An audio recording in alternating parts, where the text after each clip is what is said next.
Good morning students of BSc part first. Electromagnetism के second unit में आज हम जिस टॉपिक के साथ उपस्थित हैं वो है electric potential due to uniformly charge spherical shell, समरूप आवेशित गोलीय कोश के कारण विद्युत विभव। आज का लेक्चर 17th लेक्चर है। सेकेंड यूनिट हम पढ़ा रहे थे।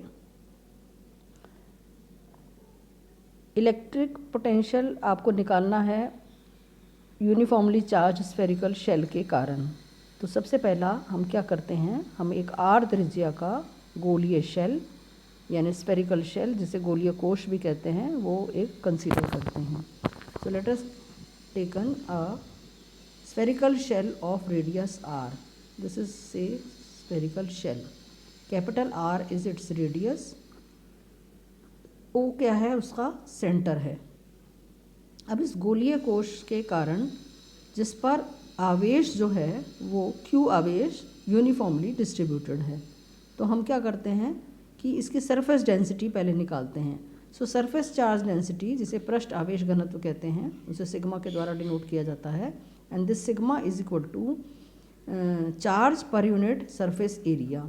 Now the surface area of spherical shell is 4 pi r square. So therefore surface charge density, this is sigma, is equal to Q upon capital Q upon 4 pi r square. इसे हम कहते हैं equation number 1 है। अब O से R दूरी पर हम क्या कर रहे हैं, इसका जो P बिंदु है, आउटर पॉइंट है, इस P बिंदु पर हमें पोटेंशियल निकालना है स्फेरिकल शेल के कारण, राइट। तो हम क्या कर रहे हैं, हमने P बिंदु को कंसीडर किया है। P बिंदु जो विभव ज्ञात करना है, तो हम क्या करते हैं, हम यहाँ पर एज्यूम करते हैं कि ये जो स्फेरिकल शेल है ये छोटी छोटी स्मॉल विड्थ की, सूक्ष्म चौड़ाई की रिंग से मिलकर बना हुआ है। और ऐसी ही एक रिंग हमने कंसीडर करी है ABCDE। ये एक छोटी सी रिंग कंसीडर करी है हमने ABCDE, जो कि जिसकी जो चौड़ाई है वो AD या BC कह सकते हैं, और इसकी जो त्रिज्या है, जो इसकी रेडियस है, वो है GA, यानी जिसे हमने स्मॉल r कहा है। तो हमने एक रिंग को कंसीडर किया। सो GA बराबर क्या हो गया, इन ट्रायंगल ABCD रिंग की त्रिज्या AG होगी, जहाँ let AP is equal to say x। So therefore AG is equal to r sin theta and AD comes out to be r d theta, because the angle between the OA and OD is say d theta, and the angle between the OP and OA is say theta. So therefore AG comes out to be r sin theta and AD comes out to be r sin theta. I hope ये आपकी समझ में आ गया होगा। ये हमने consider किया था इस ट्रायंगल के अंदर। अब आ गया है नाउ रिंग ABCD का सरफेस एरिया। ये जो रिंग हमने कंसीडर करी थी, इसका सरफेस एरिया हम निकालते हैं। Now the surface area is equal to 2 pi AG into AD, so that is equal to 2 pi r sin theta. AG की वैल्यू को रख दिया हमने r sin थीटा, और AD की वैल्यू को रख दिया हमने r d theta. So the surface area of the ring ABCD is equal to 2 pi r sin theta into r d theta. So the surface area ds comes out to be 2 pi r square sin theta d theta. Now as d theta is equal to 2 pi r square sigma sin theta into d theta, means अब हमने क्या करना है, यहाँ से surface area, जो surface charge density है, इसकी डेफिनेशन के अनुसार सिग्मा बराबर क्या है, Q upon 4 pi r square, यानी आवेश per unit area.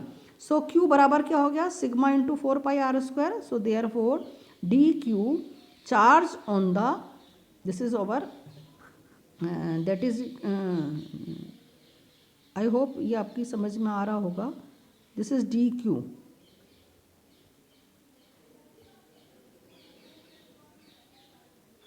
This is DQ। DQ मैंने charge on the ring is equal to 2 pi r square, surface charge density से मल्टीप्लाई कर दिया, sigma into sine theta D theta, क्योंकि Q बराबर क्या है, Q बराबर हो गया यहाँ से, Q बराबर हो गया आपका sigma into surface area. So that surface area से सरफेस चार्ज डेंसिटी से हमने मल्टीप्लाई कर दिया तो ये बन गया हमारा आवेश सरफेस एरिया को. So now the potential at point P due to this ring is equal to V KQ upon R. और KQ अपॉन R की जगह अब यहाँ पर क्या हो गया, इस पर जो रिंग पर चार्ज क्या है वो DQ चार्ज है और जो डिस्टेंस है वो कितना है x है. सो dV बराबर हो गया KQ upon x and that is equal to put the value of Q over here. So ये हो गया आपका K into 4πr² sigma sine theta D theta upon x. Now in triangle AOP हमने कौन सा ट्राइंगल लिया है, in triangle AOP cos theta is equal to r² plus x² minus x² upon 2πr. This is over क्या हो गया हमारे पास cos theta हो गया है. सो cos थीटा की वैल्यू को हम यदि हम डिफ्रेंशिएट करते हैं हम इसको, सो डिफ्रेंशिएटिंग द cos थीटा को हमने डिफ्रेंशिएट करा. डिफ्रेंशिएट करने पर आपके पास क्या आ गया, minus sine theta D theta is equal to r² का डिफ्रेंशिएशन हो गया 0, r² का स्मॉल r का भी 0 हो गया. अब x² का x को डिफ्रेंशिएट किया हमने minus 2x dx upon 2πr. So sine theta D theta is equal to हो गया x dx upon capital R into R. So put the value of sine theta D theta over here. So dv बराबर हो गया k into 2πr² sigma upon x into x dx upon r. यानी ये जो हमने potential था जो अभी तक डी थीटा की फॉर्म में था वो डी थीटा के जगह किस फॉर्म में आ गया, x की फॉर्म में आ गया है. अब आ गया, ये तो हो गया एक छोटी सी रिंग के द्वारा potential at a point P. अब हमें निकालना क्या है, पूरे गोलीय कोश के कारण निकालना है. सो V बराबर हो गया N से M की ओर लिमिट आ गई आपकी K into 2πr sigma upon R into dx. जहाँ N क्या है, at N position is R minus R and at M the position is R plus R. So the limit will change. So V बराबर हो गया R minus R to R plus R K into 2πr sigma upon R into dx.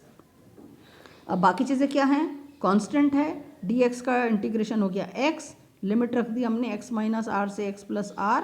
So V comes out to V. K की जगह हम रख रहे हैं वो 1/4πε0. सो V बराबर हो गया 1/4πε0 2πr sigma upon x into limit रख दी x पर r plus r minus r into r minus r था तो माइनस साइन अंदर मल्टीप्लाई हुआ तो ये बन गया माइनस r प्लस r से r आपका कैंसिल हो गया. So v comes out to be 1/4πε0 4πr² sigma upon x. Put the value of sigma over here. Sigma की वैल्यू हम इक्वेशन नंबर 1 से यहाँ पर पुट कर देंगे और आपके पास जो रिजल्ट आ जाएगा वो आ जाएगा 1/4πε0 q अपॉन r. सो ये हो गया आपका potential at a point P due to spherical shell. यानी एक समान गोलीय आवेशित गोलीय कोश द्वारा बाह्य बिंदु कोई भी एक्सटर्नल पॉइंट है जिसकी दूरी वहाँ से स्मॉल r थी, उस पर हम पोटेंशियल की वैल्यू को कैलकुलेट कर लेते हैं, जबकि उसका जो संपूर्ण जो आवेश है, जो उसका चार्ज है, वो उसके सेंटर पर केंद्रित है. राइट, ये तो था आपका आउटर पॉइंट पर. नेक्स्ट है आपका potential eight an internal point. यदि आपका जो बिंदु है वो इंटरनल है, यानी P बिंदु की स्थिति हमने यहाँ पर बदल दी है. Now the position of P is inside the spherical shell. तो माना P आपका आंतरिक बिंदु है यहाँ पर. तो अब जैसा कि हम पहले सिद्ध कर चुके हैं उसी के अनुसार हमने एक और रिंग कंसीडर करी है ABCD. ये एक रिंग कंसीडर करी है. इस रिंग के कारण हम जो इंटरनल पॉइंट है P उस पर पोटेंशियल को कैलकुलेट करते हैं. सो P आंतरिक बिंदु की O से कितनी दूरी पर स्थित है, ये सपोज ये स्मॉल r डिस्टेंस पर प्लेस्ड है. सो dV बराबर हो गया potential at a point P due to this ring is equal to dV बराबर K into 4πr sigma upon R into dx. क्योंकि इसका जो सरफेस एरिया है वो कितना है, जो आवेश है वो कितना है 2πr, तो इसकी एरिया हो गया, और सिग्मा हो गई आपकी उसकी सरफेस चार्ज डेंसिटी। यहाँ हमने रख दिया, इसकी वैल्यू पुट कर दी। सो v बराबर हो गया। अब ये जो रिंग है, जो इसका जो डिस्टेंस है वो कितना हो सकता है, या तो मिनिमम बिंदु आपका r माइनस आर हो गया, या हो गया आपका r plus R. So v बराबर हो गया r माइनस आर से r plus R K 2πr sigma upon r into D R. So that is equal to K 2πr sigma upon r हमने कॉमन ले लिया, that comes out to be, यदि अब हमने लिमिट रख देंगे, limit रखते ही हमारे पास आ गया r plus R minus R plus R, इसकी वैल्यू हो गई हमारे पास 2r। So that is comes out to be k into 4πr² sigma upon r, और v बराबर हो गया K Q upon R. It means यह जो इंटरनल पॉइंट पर जो पोटेंशियल है वो r पर, स्मॉल r पर निर्भर नहीं करता है, वो किस पर निर्भर करता है, वो उसकी रेडियस पर निर्भर करता है। सो इट मीन्स रेडियस पर निर्भर करता है, तो इसका अर्थ ये हो गया कि गोलीय कोश के अंदर यानी स्फेरिकल शेल के अंदर जो पोटेंशियल है वो कांस्टेंट रहता है, और वह पृष्ठ के अंदर स्थित है। ठीक है, तो और वो कहाँ रहता है, कोश के पृष्ठ पर रहता है, राइट। तो अतः कोश के अंदर पोटेंशियल नियत रहता है और वह उसके पृष्ठ पर रहता है। लेकिन यदि आपका पॉइंट बाहर है, इंटरनल पॉइंट, एक्सटर्नल पॉइंट है, तब वह डिस्टेंस पर निर्भर करता है। Next article that is also very important, जो कि कई बार एग्ज़ाम में पूछा गया है। दिस इज़ इनवेरियंस ऑफ आवेश, चार्ज, इनवेरियंस ऑफ चार्ज, या जिसे बोलते हैं आवेश की निश्चरता। आवेश की निश्चरता का अर्थ है ये है कि प्रयोगों द्वारा ये सिद्ध हो चुका है, बहुत सारे एक्सपेरिमेंट्स हैं जिनसे सिद्ध हो चुका है कि सभी विद्युत निकायों में आवेश का परिमाण आवेश संवाहक की गति से परिवर्तित नहीं होता है, राइट, वह कांस्टेंट रहता है। तो गतिशील अवस्था में आवेश का मान ज्ञात करने के लिए कूलाम के नियम की जगह हम गॉस के नियम को उपयोग करते हैं। अदरवाइज़ यदि स्टैटिक चार्ज है आपका तो हम कूलाम के नियम का यूज़ करते हैं आवेश को निकालने के लिए। लेकिन यदि हमारा आवेश गतिशील अवस्था में है तो हम कूलाम के नियम की अपेक्षा गॉस के नियम को ज़्यादा उपयुक्त मानते हैं। अब गॉस का नियम क्या कहलाता है, गॉस के नियम के अनुसार Q बराबर हो गया epsilon into E dot D A, यानी चूँकि विद्युत फ्लक्स का मान उस पर निर्भर नहीं करता है, तो इसीलिए हम क्या कह सकते हैं कि जो Q है वो बराबर हो गया epsilon E dot D A S T, यानी सभी जड़त्वीय निर्देश तंत्रों में भी ये सिद्ध हो जाता है।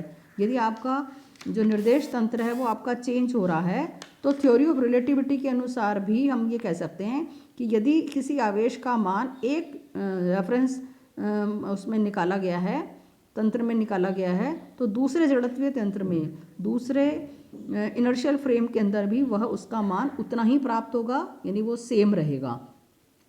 इट मीन्स एक निर्देश तंत्र में यदि ई क्यू का चार्ज क्यू है तो दूसरे निर्देश तंत्र में भी उसका मान वही रहेगा। तो इसे कहते हैं हम आवेश की निश्चरता, यानी आवेश के संरक्षण के नियमानुसार यदि कोई आवेश पृष्ठ की सीमा को पार नहीं कर रहा है ना, यानी जो सरफेस है उससे बाहर नहीं जा रहा है, तो पृष्ठ के अंदर कुल आवेश नियत रहता है। और इसी प्रकार किसी निकाय में आवेश का नियत रहना तथा विभिन्न जड़त्वीय निर्देश तंत्रों में नापे गए आवेश का मान समान प्राप्त होना दोनों अलग अलग तथ्य हैं। प्रथम जो तथ्य है हमारा फर्स्ट वाला जो है वो law of conservation of charge है, जबकि जो दूसरा है कि जितने भी हमारे डिफरेंट जो इनर्शियल फ्रेम्स हैं उनमें हमारा यदि आवेश का मान सेम रहता है, इसी को हम आवेश की निश्चरता या इनवेरियंस ऑफ चार्ज कहते हैं। सो इनवेरियंस ऑफ चार्ज किसे कहते हैं कि यदि किसी भी वस्तु का हमने, कोई भी हमारी चार्ज बॉडी है उसका हम यदि हम चार्ज ज्ञात कर रहे हैं तो डिफरेंट इनर्शियल फ्रेम्स के अंदर उसके द्वारा जो चार्ज है, नापा गया चार्ज है, वो समान रहता है। इसे बोलते हैं इनवेरियंस ऑफ चार्ज। ठीक है, तो यहाँ आकर आपका आज का लेक्चर कंप्लीट हो जाता है। आज के लेक्चर में बस अभी इतना, नेक्स्ट लेक्चर में मिलेंगे।